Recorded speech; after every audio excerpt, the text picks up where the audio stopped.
So apparently the Fever just leaked their starting five.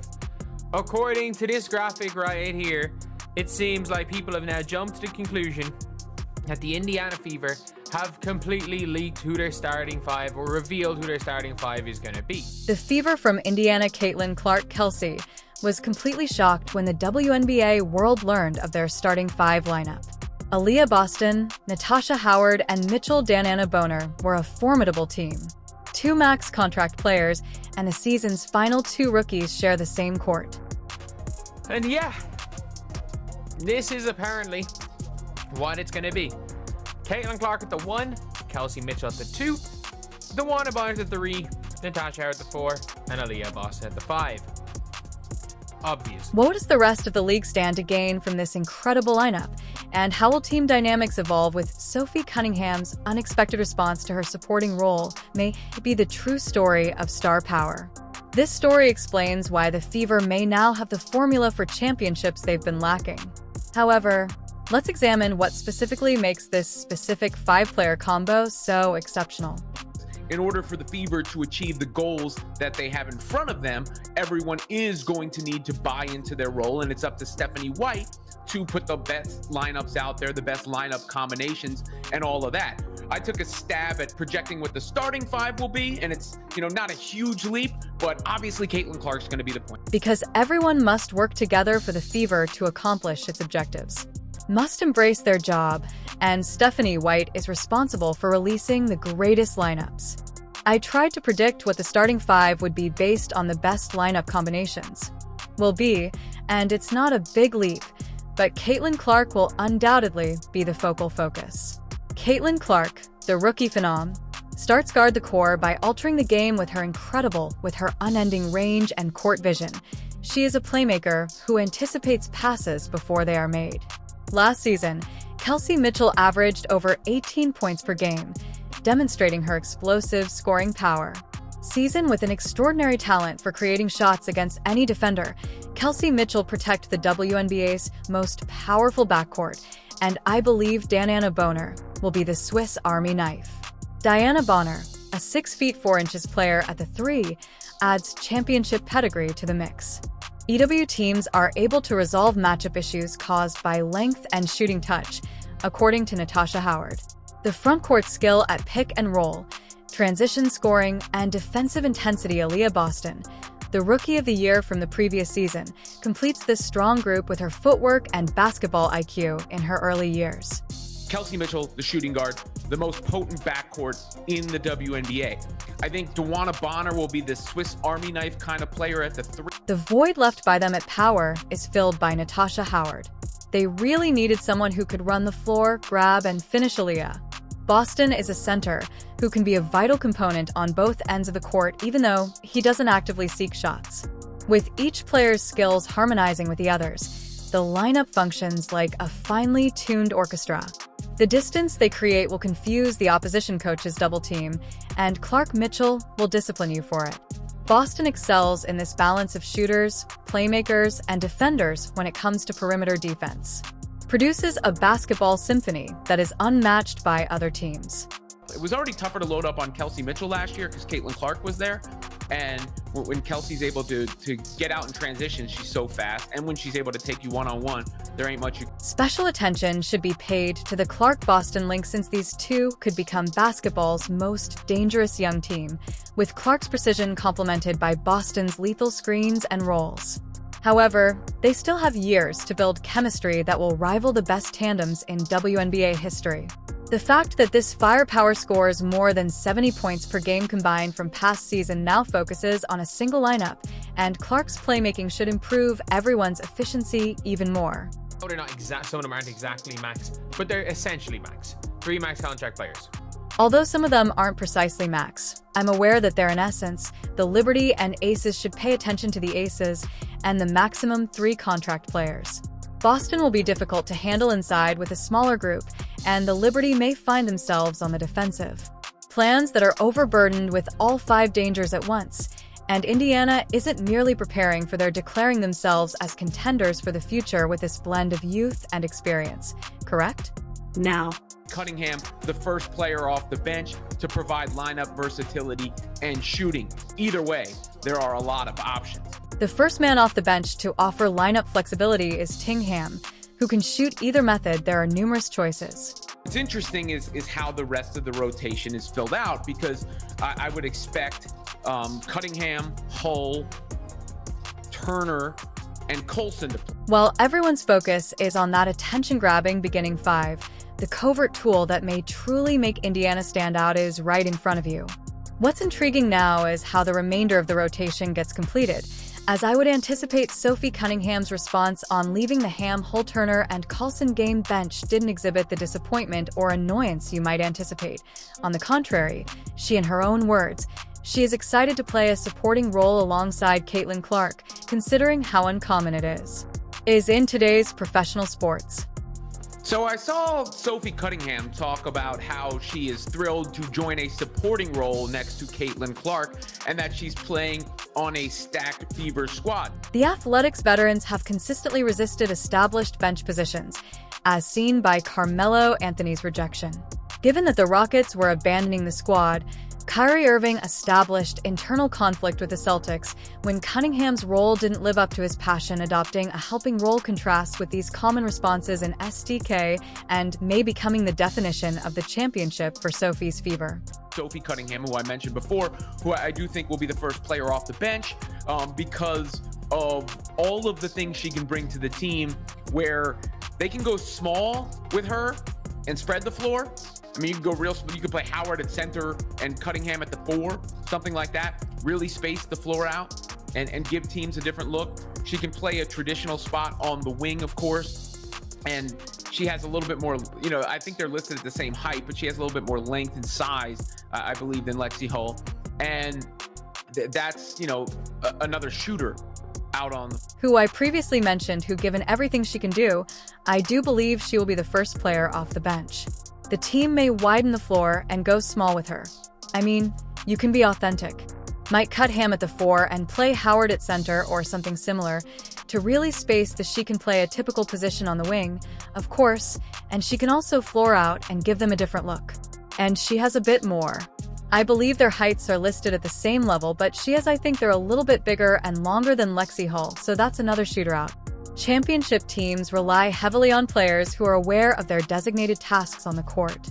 Cunningham's demeanor indicates that the Indiana players are putting the team first. Success over personal metrics, and her attitude is a perfect example of what Coach Stephanie White requires these stars to become a cohesive team.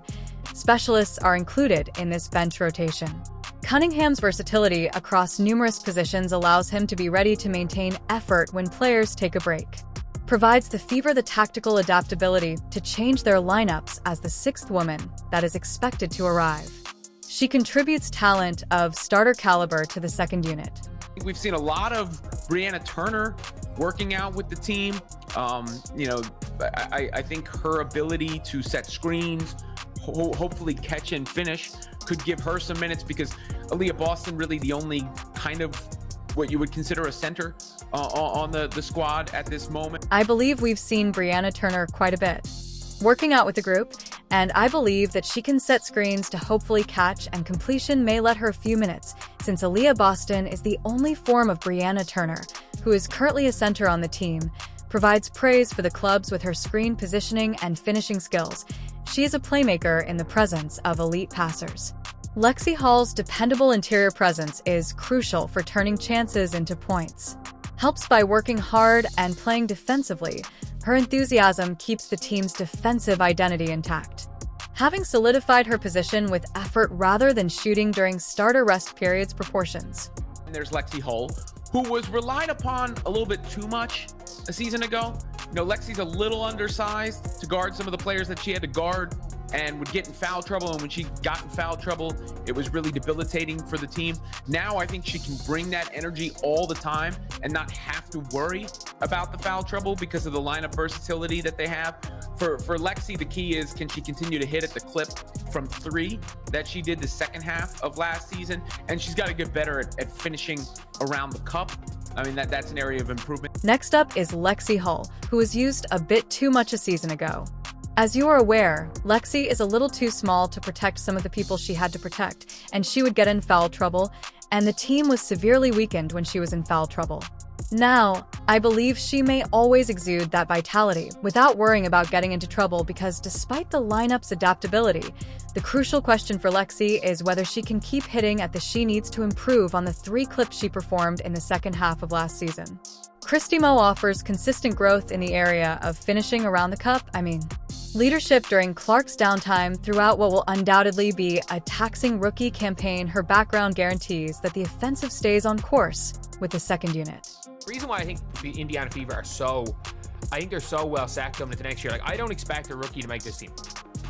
I really don't. Like, if you look at this team, like, my expectations is obviously they've got 12 players. Why the Indiana Fever, in my opinion, are so prepared for the upcoming season that I don't know if you look at this team like my expectations.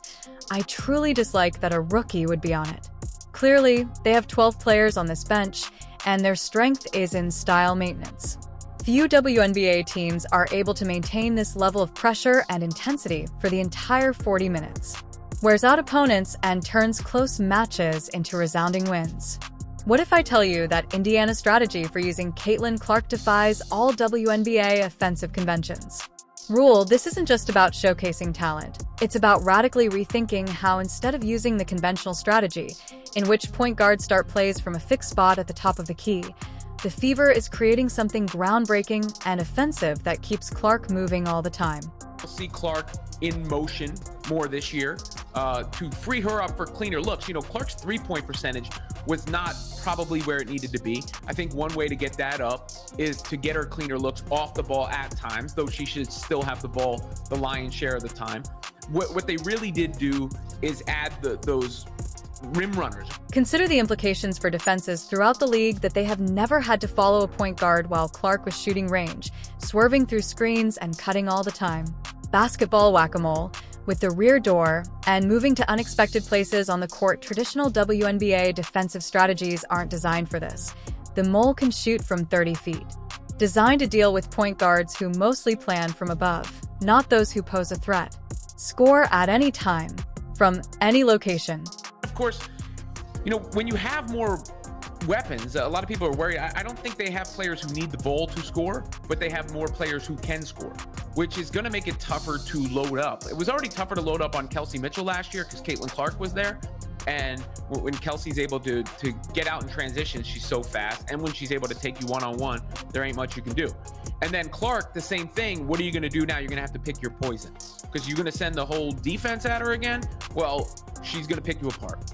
You know, they have 5 players who were in the top 30 in scoring last year. Clark begins at the top, passes to Howard, and then instantly dashes over several screens as the opposition rushes to follow her. She unexpectedly emerges in the corner for a wide-open three-pointer before the defense even acknowledges her presence. You know, what the Fever really needed last year, they got killed on the boards at times. They got killed defensively at times. They lacked a little bit of toughness and I think, you know, collectively, the new players fill that mold. I mean, they got players that have been around the block. You know, Sophie is tough and tenacious.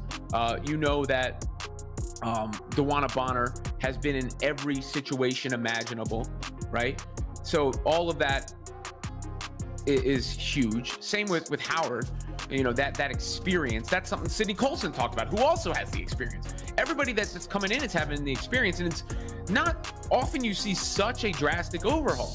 This strategy's genius lies in the way it makes use of the particular skills existing on the squad, such as Boner Excel and Howard, who serve as rim runners to supplement when Clark crosses the lane.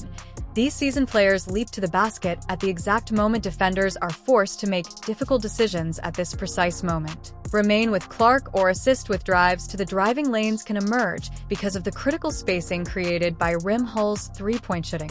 Defenders are unable to sag off of her to assist with Clark's movements. I basically said there were 4 reliable players in Clark, Mitchell, Boston, and Hull. Everybody around that has been reconfigured, and the coach. And, you know, the coach has familiarity with Bonner. She also has familiarity with how to guard Caitlin Clark. I essentially stated there were 4 this year. Trustworthy players in Clark, Mitchell, Boston, and Hull, as well as everyone else in the area that has been rearranged and the coach, and you are aware that the coach is familiar with Boner. She also knows how to together guard Caitlin Clark, and this offensive strategy might become almost 5 genuine scoring threats in constant motion are impossible to defend flawlessly. Used to their full potential, turning pick and rolls into pick and relocate dribbling actions. Handoffs become backdoor cuts, and basic cross screens develop into a variety of scoring alternatives. And as much as the starting 5 is pretty much dead set right now, I could potentially see one of Sophie Cunningham or Lexi Hull maybe breaking into that starting lineup. I could see that happening at different stages during the year. And despite the fact that the starting 5 is essentially established at this point, I could tell that Sophie Cunningham's Alxi H might be making a comeback to the starting lineup. Occurring in several states throughout the year, this motion offense is amazing on paper, but something odd is happening with Tammy Fagbennel that no one is discussing yet. If you've been paying careful attention to the Fever, you've undoubtedly noticed that the team photo displays __. Bentley standing next to coach Stephanie White is usually a rather obvious indication that a player is part of the team's intentions, but then an odd incident happened. Do we not remember with Temi? Do we not remember they had a picture of Stephanie White with 6 players? And they were allowed to protect 6 players, and it was Temi as one of the 6? Do we not remember that? Turns out they protected Dantas instead. 6 protection slots were available for a promotional image in Indiana, but Fagley was not protected from the Fever. Instead, Damiris DTIs was chosen. This was surprising. Choice raises questions about the final roster makeup and leaves fans wondering, is this starting 5 really set in stone? Or might it be a sign of a huge trade? The Bentley incident suggests that the Fever may have additional plans before the season officially begins. Basketball is played not only on the court but also in front of offices, and Indiana seems to be a number of this puzzle piece indicates possible trades or new additions, putting the team ahead of the competition. That might change some parts of the roster. People give way too much credit to social media managers and accounts for the, behind the scenes knowledge that they might have about a team. So I wouldn't take that to the bank, because those were the players that were on the graphic. They could have just been randomly chosen. I do think that far too much credit is given to social media accounts and managers for the behind-the-scenes information that they may possess regarding a team. So I wouldn't take that seriously, because those were the players that were on the image. They might have been picked at random, and Sophie Cunningham might have broken them into that commencing throughout the season according to particular games and tactical requirements for her ability. It gives Indiana the adaptability that many teams don't have, enabling them to change their lineup according to on rivals. That trying new things could help this squad stand out in the demanding WNBA. The capacity to modify lineups, experiment with various player combinations, and adjust to opponents could be Indiana's covert tool, while other teams may be forced to follow strict rotations due to the Fever seem to be designed for adaptability, enabling them to change their strategy as they see fit. Indiana is currently making difficult roster decisions, as shown by the __ Bentley predicament. Champions are created by a constant optimization and prioritize strategic flexibility over nostalgia. With adaptation, the Fever appears to comprehend this on a basic level. But I genuinely think Coulson, Hull, Cunningham, Dantas, Bree Turner would actually win versus last year's starting 5.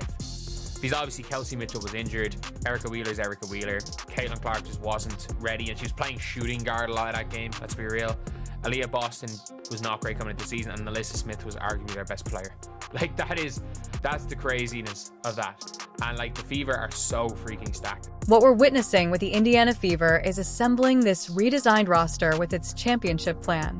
A rebuilding squad has become a powerhouse because to the ideal fusion of veteran leadership and fresh talent. Danana Boner and Natasha Howard, the serious contenders, bring the battle tested overnight. Championship teams need experience and tenacity, and the Fever has created something unique. This season's depth enables them to launch waves of attacks for the entire 40 minutes. The Indiana Fever basketball team is on its way to glory after years of rebuilding. Key stage is set for a season in which Caitlin Clark and company will push the boundaries of what the WNBA can achieve. Natasha Howard fills that hole that they had at power forward, especially they were lacking somebody who could run the floor, catch and finish. Aaliyah Boston is the center who doesn't hunt for shots, but can be a key cog on both ends.